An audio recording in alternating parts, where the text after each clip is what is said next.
Então essa é a verdade, meus irmãos. Mateus, Marcos, Lucas e João não fazem parte do Novo Testamento. Ali ainda era o antigo pacto, o antigo testamento. Em Hebreus capítulo 9 está escrito que não haveria remissão de pecados se não houvesse derramamento de sangue. Lá também está escrito que onde há testamento, necessário é que intervenha a morte do testador.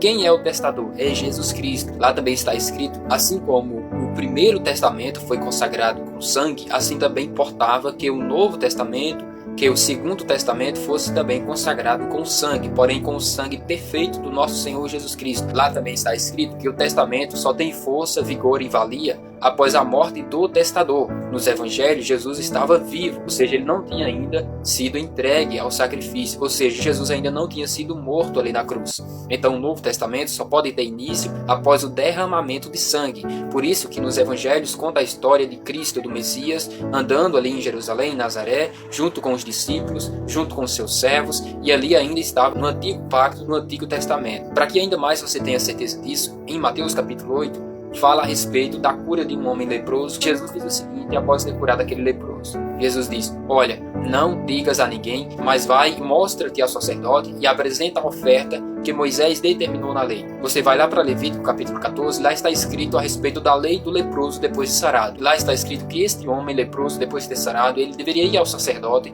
e ali o sacerdote, ao conferir, ver que ele estava curado da lepra, ele exigia sacrifício de animais, como pombinhas, pássaros, e era feito todo aquele rito ali, mosaico, para que assim fosse testemunhado que de fato aquele homem foi curado da lepra. Ou seja, isso fazia parte de um dos mandamentos da lei de Moisés. Então Jesus mandou que aquele homem leproso, depois de ter sido curado por ele, fosse e cumprisse com aquele sacrifício que Moisés tinha determinado na lei. Em outras palavras, Jesus mandou que ele guardasse a lei. Por quê? Porque ali ainda era o antigo pacto e Jesus jamais foi contra a lei de Moisés. Jesus ali nos evangelhos de forma alguma foi contra ou aboliu ou quebrou o sábado, como muitos acreditam. Jesus não foi contra os sacrifícios. Jesus não foi contra nenhuma das leis de Moisés, porque ele veio para cumprir com a lei.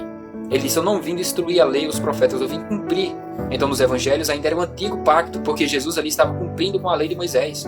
Então o Novo Testamento não começa no nascimento de Jesus. O Novo Testamento não começa nos evangelhos. O Novo Testamento começa a partir da morte e ressurreição do nosso Senhor Jesus Cristo, onde ele derrama o seu sangue na cruz, então é consagrado. Então o Novo Testamento começa a ter vigor, a ter valia. Então antes do derramamento de sangue, não pode ser o Novo Testamento. O Novo Testamento começa após a cruz. Por isso que você vê Jesus guardando a lei de Moisés, Jesus cumprindo com tudo aquilo que a lei de Moisés determinou.